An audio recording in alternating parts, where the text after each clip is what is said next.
다리에 쥐가 너무 심하게 나서 견딜 수 없을 만큼 아파요. 제발 빨리 와주세요.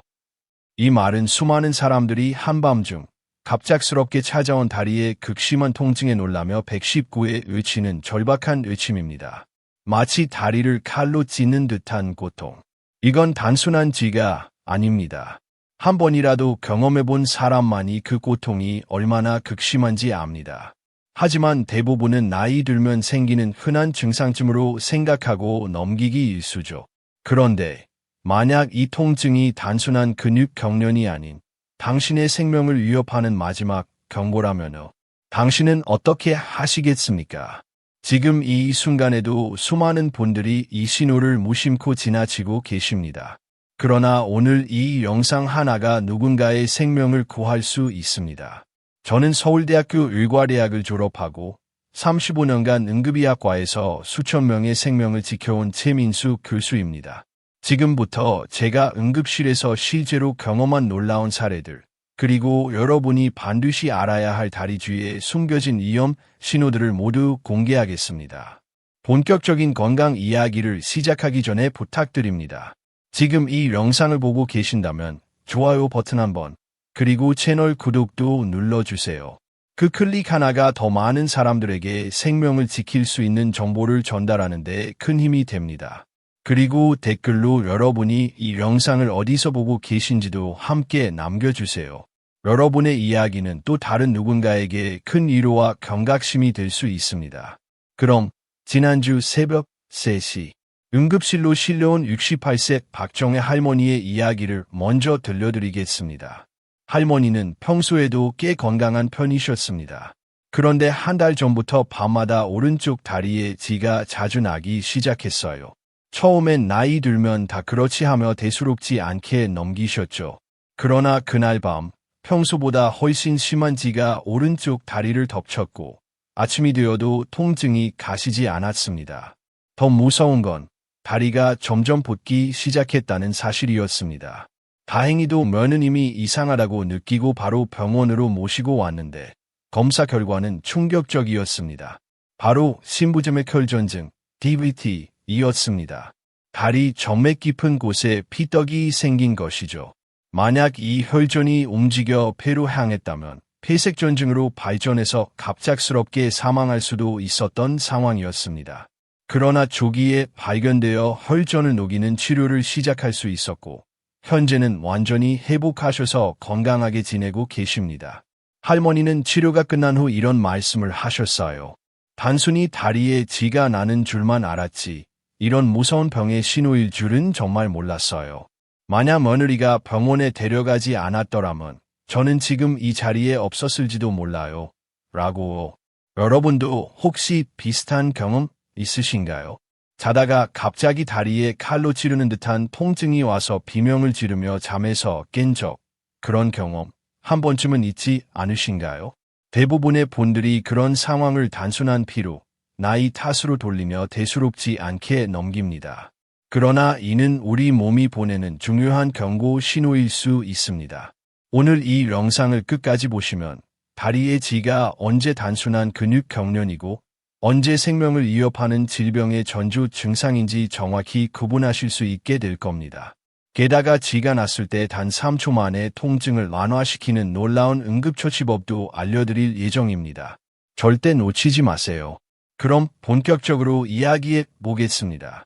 다리에 쥐가 나는 이유는 생각보다 훨씬 다양합니다. 가장 흔한 원인은 근육의 과로한 사용입니다. 평소 운동을 하지 않던 분이 갑자기 오랜 시간 걷거나 계단을 오르내리거나 무거운 짐을 들었을 때 근육에 피로 물질이 쌓이면서 경련이 발생할 수 있습니다. 예를 들어 72세 정명순 어르신은 평소 집 근처 공원에서 가볍게 산책만 하셨던 분이었는데 어느 날 손자가 놀러 함께 북한산을 등산하셨습니다. 무리한 운동량에 근육이 적응하지 못했던 거죠.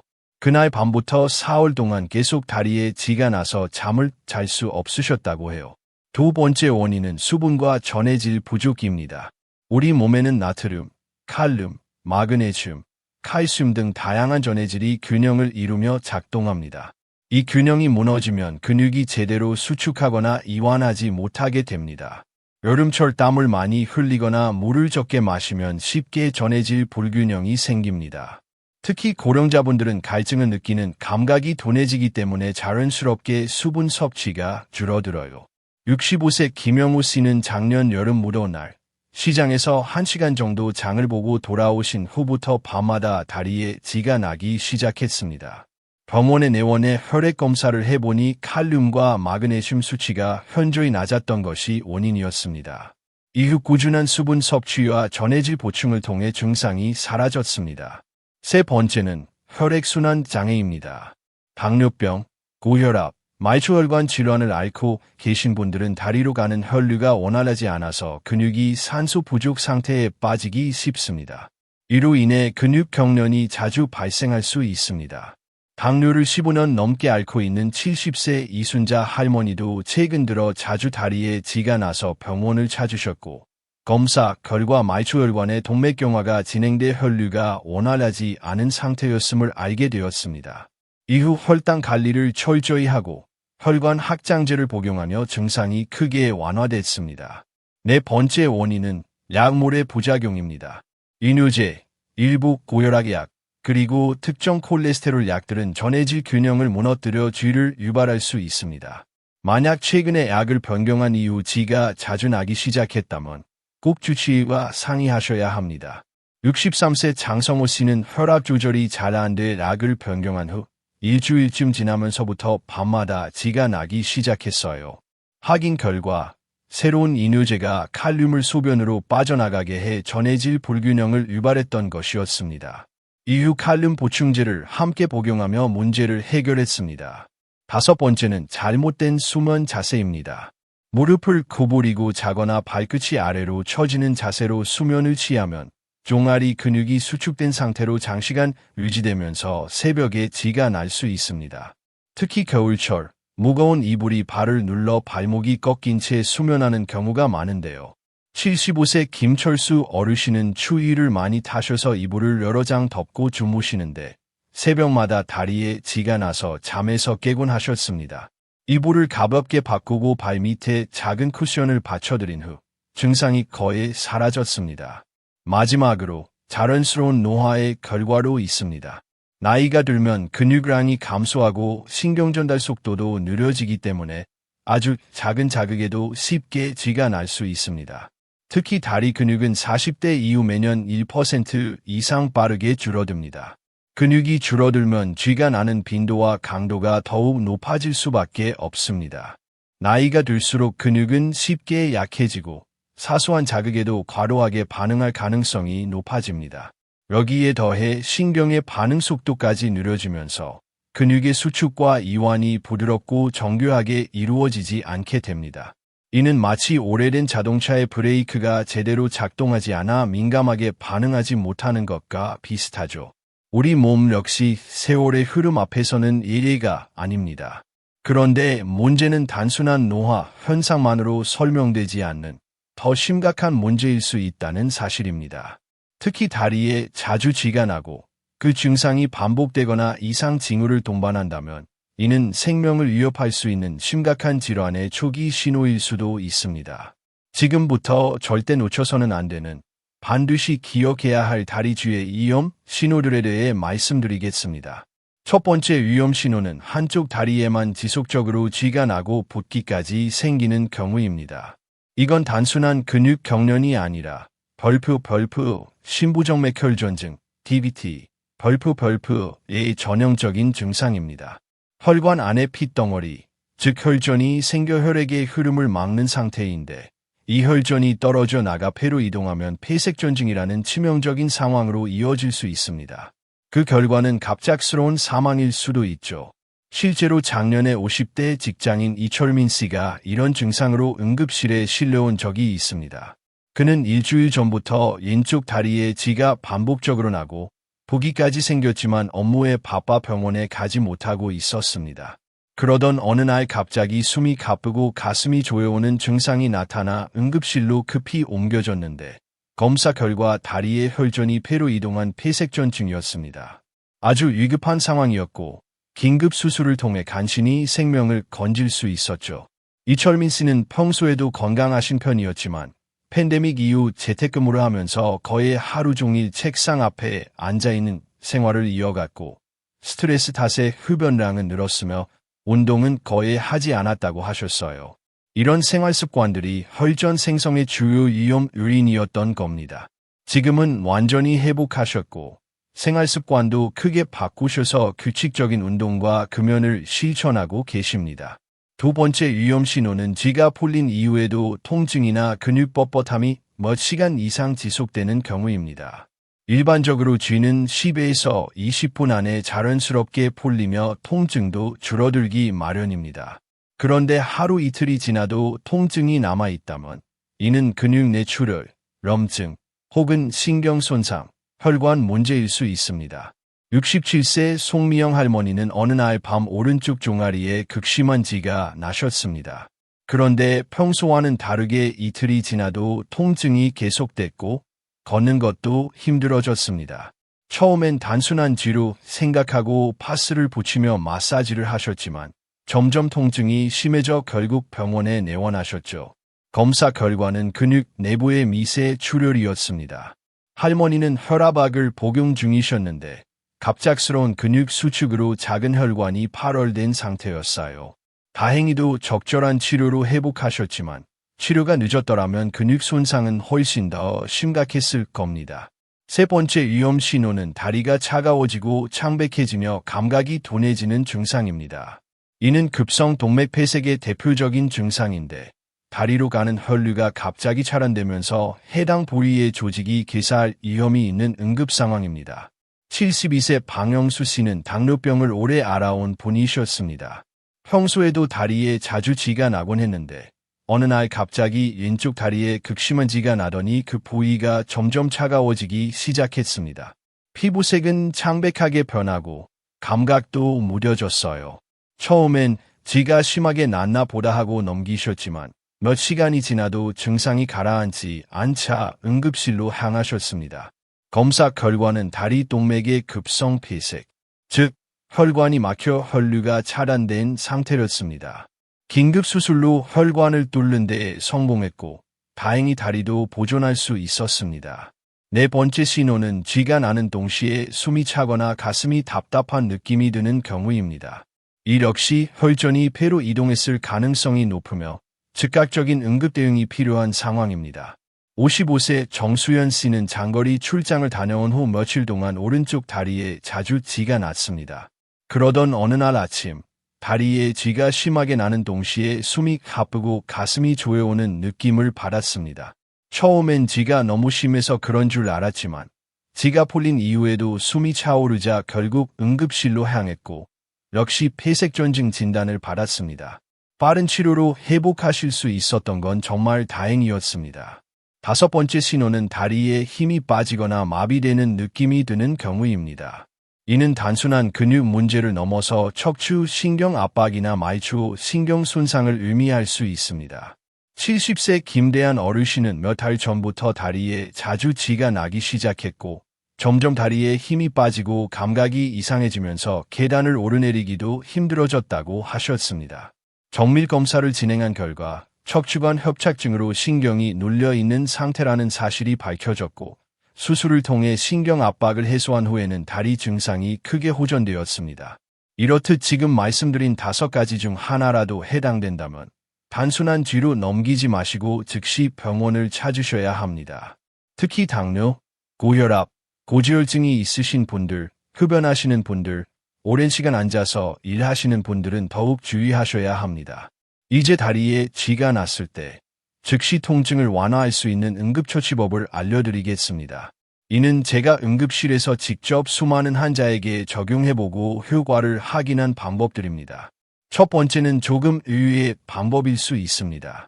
바로 인입술 중앙 꼬집기입니다. 처음 들으면 황당하게 느껴질 수도 있지만 이 방법은 미국 응급의학과 전문의들이 실제로 효과를 입증한 방법입니다. 쥐가 날 때 양손의 집게손가락과 엄지손가락으로 인입술의 가운데 부분을 강하게 꼬집으세요. 5초에서 10초 정도 꼬집기를 반복하면 대부분의 경우 쥐로 인한 통증이 빠르게 사라집니다. 이 방법이 효과적인 이유는 자율신경 반사 작용 때문입니다. 입술을 강하게 자극하면 뇌가 그 자극에 집중하면서 다리 근육에 보내는 통증 신호가 차단되는 원리죠. 포인트는 정말 강하게 꼬집어야 한다는 겁니다. 단순히 살짝 눌러서는 효과가 없습니다. 70세 김영자 할머니는 이 방법으로 극적인 경험을 하신 분입니다. 어느 날 밤, 양쪽 다리에 동시에 쥐가 나 바닥을 구르며 고통스러워 하시다가 예전에 TV에서 본 이 방법이 생각나 시도해 보셨습니다. 처음엔 믿지 않으셨지만 정말 강하게 윗입술을 3번 꼬집었더니 몇 초 만에 통증이 사라졌다고 하셨습니다. 이후에는 집 전화기 옆에 지날 땐 윗입술 꼬집기라고 메모까지 해두셨고 지인들에게도 이 방법을 전파하셨습니다. 두 번째 방법은 발끝 당기기 스트레칭입니다. 다리에 쥐가 나면 다리를 쭉 뻗고 발끝을 천천히 몸쪽으로 당겨보세요. 중요한 건 천천히 해야 한다는 점입니다. 급하게 움직이면 오히려 근육이 더 놀랄 수 있어요. 혼자 하기 힘들다면 벽에 발바닥을 댄 후 몸을 천천히 앞으로 기울여도 좋습니다. 이때 무릎을 펴는 것도 중요한 포인트입니다. 무릎이 구부러져 있으면 종아리 근육이 완전히 늘어나지 않기 때문입니다. 다리 전체를 일직선으로 펴고 발끝을 당겨야 더 빠르게 통증이 완화됩니다. 73세 박순남 할머니는 관절염 때문에 허리를 숙이기 어렵지만 침대 옆벽을 활용해 이 동작을 잘 활용하고 계십니다. 이 외에도 다리에 쥐가 자주 나시는 분들은 평소 스트레칭, 수분 섭취, 전해질 보충을 꾸준히 실천하셔야 합니다.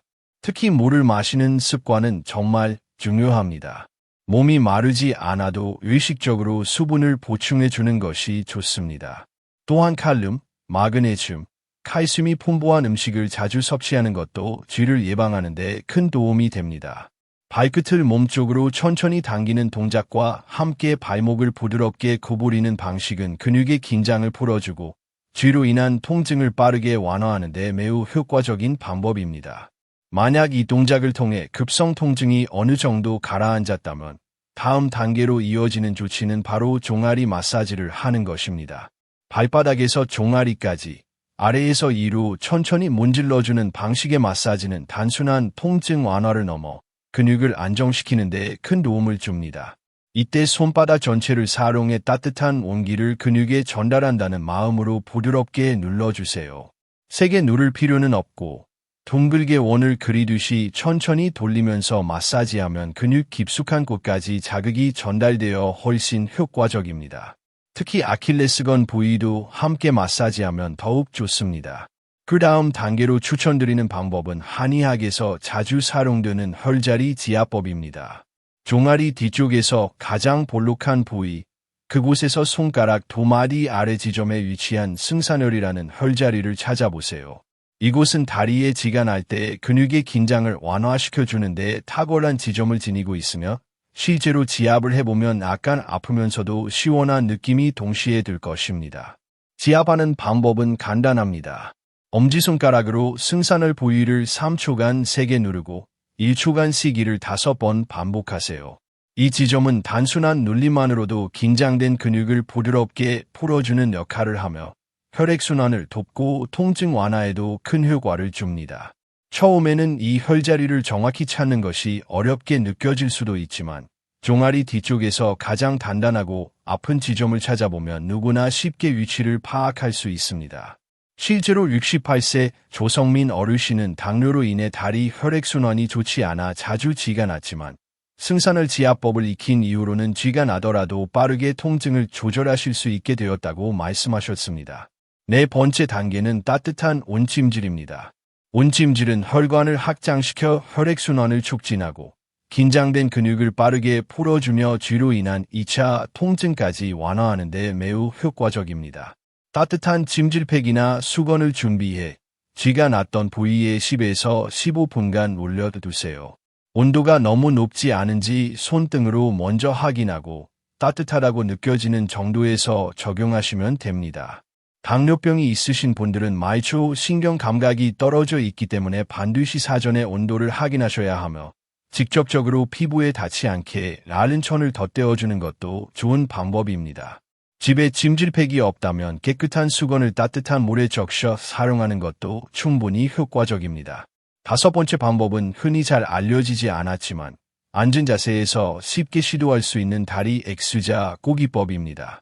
바닥에 무릎을 꿇고 앉아 무릎은 바닥에 붙인 상태로 발목과 발만 교차시켜 X자 모양을 만드세요.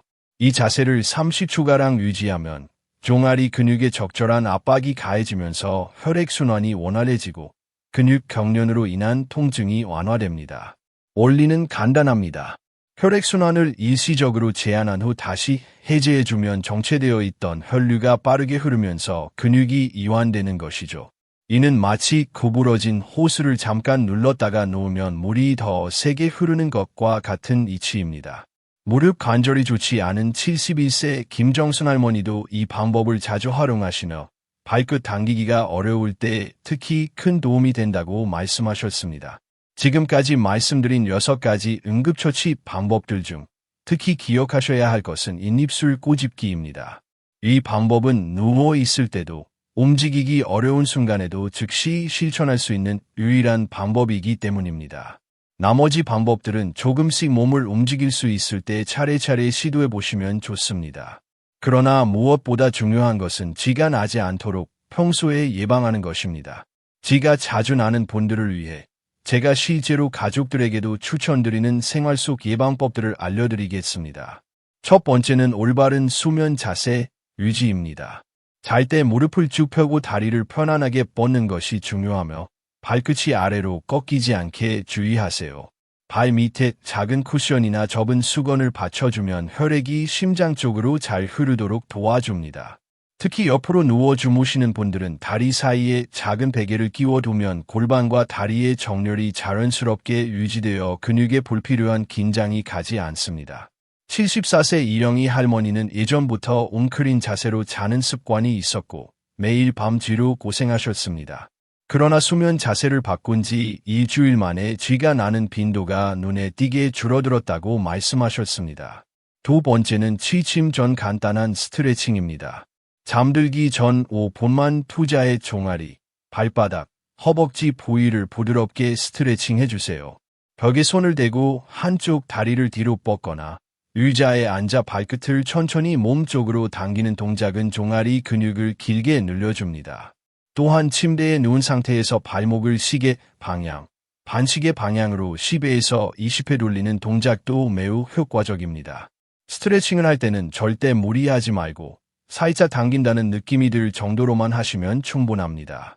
69세 박태준 어르신은 젊은 시절 육체노동을 많이 하셔서 다리 근육이 자주 뭉치곤 했는데 매일 저녁 가볍게 스트레칭을 한 이후로는 다리가 훨씬 가벼워졌다고 말씀하셨습니다. 세 번째는 충분한 수분 섭취입니다. 하루 1.5리터, 2리터 정도의 물을 천천히 나누어 마시는 것이 좋습니다. 단, 취침 2시간 전부터는 섭취량을 줄여야 야간에 화장실 가는 횟수를 줄일 수 있습니다. 전해질 보충을 위해 바나나, 시금치, 감자, 유제품, 견과류 등 칼륨과 마그네슘이 풍부한 식품을 자주 섭취해주세요. 물을 마실 때는 한 번에 많이 마시지 말고 조금씩 자주 마시는 것이 중요합니다. 70세 최순자 할머니는 물을 잘 안 마시는 습관 탓에 매일 밤 쥐로 고통받으셨지만 하루에 68잔 정도 물을 마시기 시작한 이후로는 쥐가 나는 빈도가 크게 줄었다고 하셨습니다. 네 번째는 규칙적인 움직임입니다. 장시간 같은 자세로 앉아있지 말고 1시간에 한 번씩은 자리에서 일어나 가볍게 몸을 움직여주세요. 발끝을 위아래로 움직이는 다리 펌프 운동을 10회에서 20회 반복하거나 책을 읽거나 TV를 볼 때도 틈틈이 발목을 돌리는 습관을 들이세요. 65세 김명수 씨는 타이머를 맞춰놓고 1시간마다 일어나 집안을 한 바퀴 걷거나 발가락을 움직이는 식으로 규칙적인 자극을 주시고 계십니다. 그 결과 다리에 쥐가 나는 일이 훨씬 줄어들었다고 말씀하셨습니다. 다섯 번째는 복용 중인 약물 점검입니다. 고혈압약, 이뇨제, 콜레스테롤약 등을 복용 중이라면 복용 시간과 쥐가 나는 시간대가 겹치는지 확인해 보세요. 만약 의심이 된다면 약을 절대 임의로 끊지 마시고 반드시 의사와 상의해 약물 종류나 복용 시간을 조절하셔야 합니다.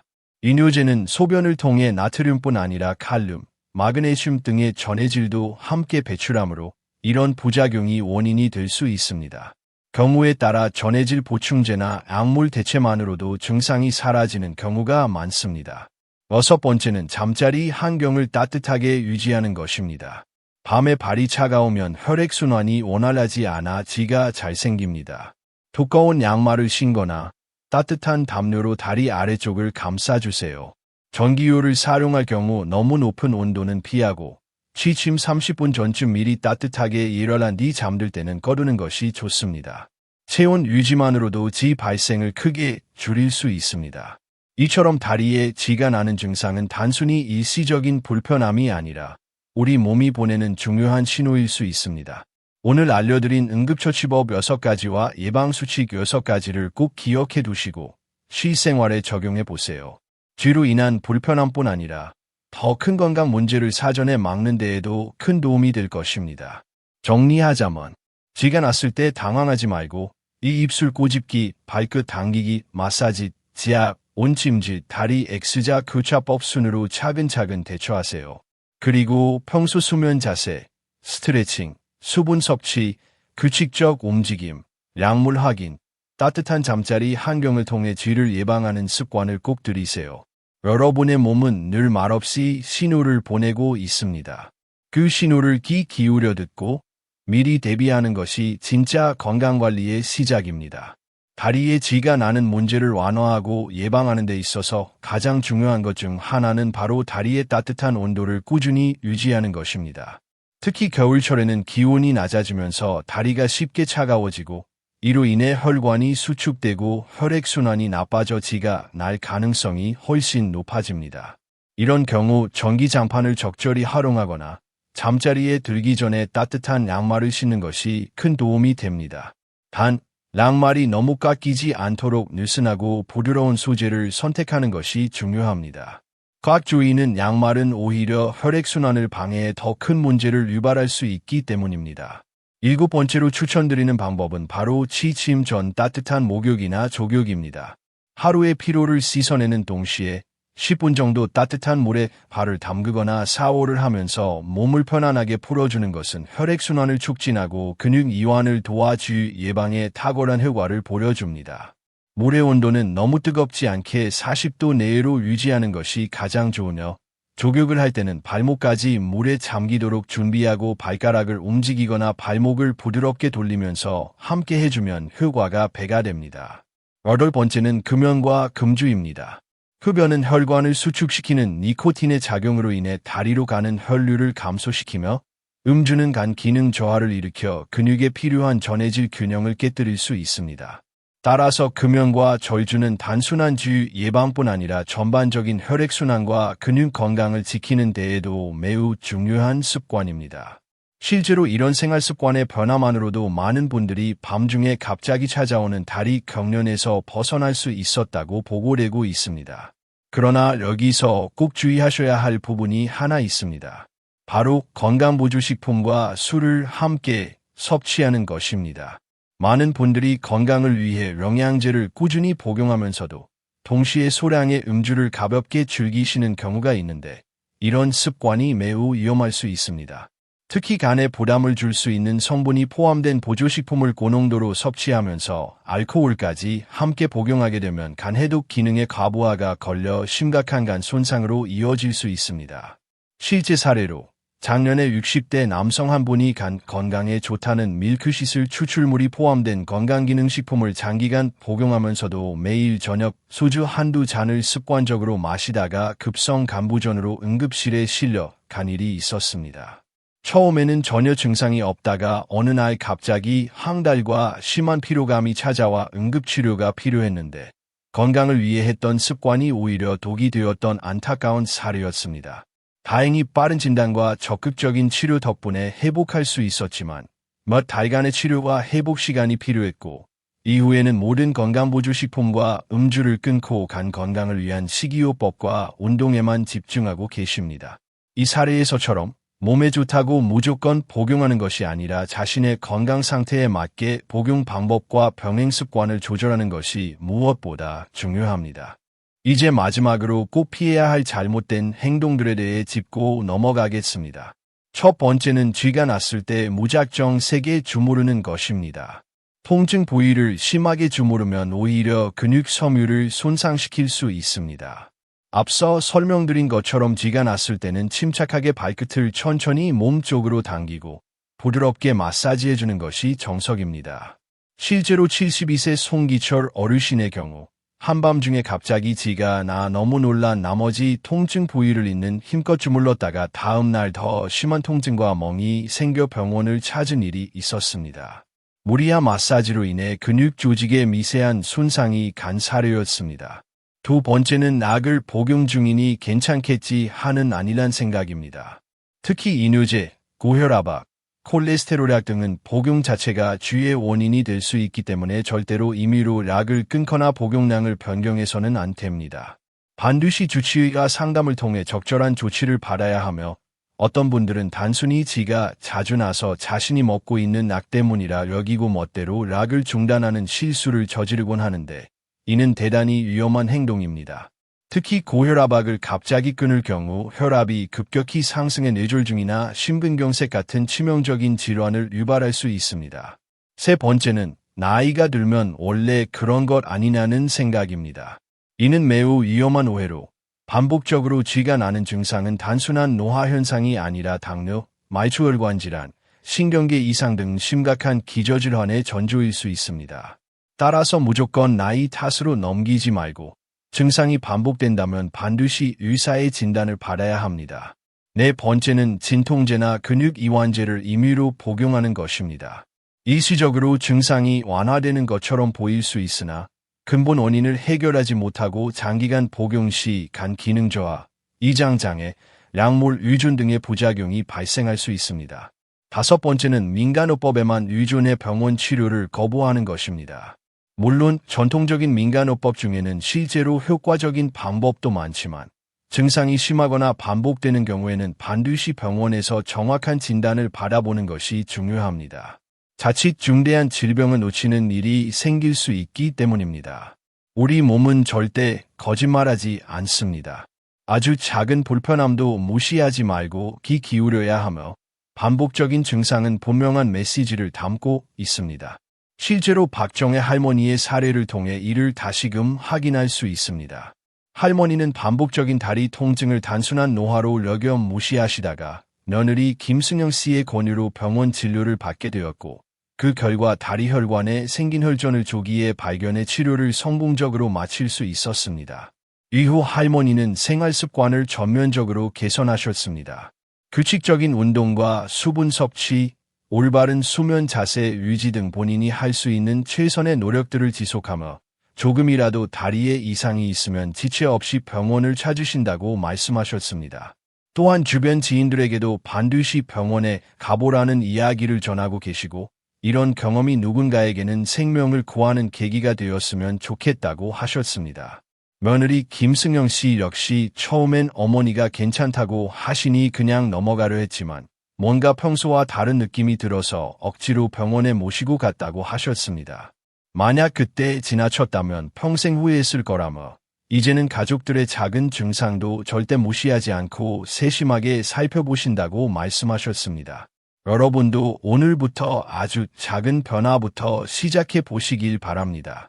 잠자리에 들기 전 단 5분의 스트레칭, 하루에 물 한 컵 더 마시기, 수면 자세를 조금만 바꾸기. 이런 작고 사소해 보이는 실천들이 결국에는 여러분의 수면의 질을 높이고 건강한 삶을 지켜주는 가장 강력한 방패가 됩니다. 건강은 어느 날 갑자기 좋아지는 것이 아니라 매일매일의 작은 실천과 꾸준한 관심에서 비롯됩니다. 오늘 이 영상이 여러분께 도움이 되셨다면 좋아요와 구독 버튼을 눌러주시고 소중한 가족과 친구분들에게도 꼭 공유해주세요. 여러분의 작은 나눔이 누군가의 생명을 구할 수도 있습니다. 댓글로 여러분만의 다리지 극복 노하우나 오늘 알려드린 방법 중 기억에 남는 부분이 있다면 꼭 공유해주세요. 여러분의 경험과 팁은 다른 분들에게는 매우 값진 정보가 될 수 있습니다. 건강한 100세 시대, 우리 모두 함께 만들어갈 수 있습니다. 한 사람의 작은 실천이 모두의 건강을 지키는 큰 변화로 이어질 수 있습니다. 오늘도 건강하고 행복한 하루 되시길 바라며 다음 영상에서도 더 유익한 건강 정보를 가지고 찾아뵙겠습니다. 여러분은 지금 어디에서 이 영상을 보고 계신가요? 댓글로 남겨주세요. 그리고 꼭 구독과 좋아요, 알림 설정까지 잊지 말아주세요. 감사합니다.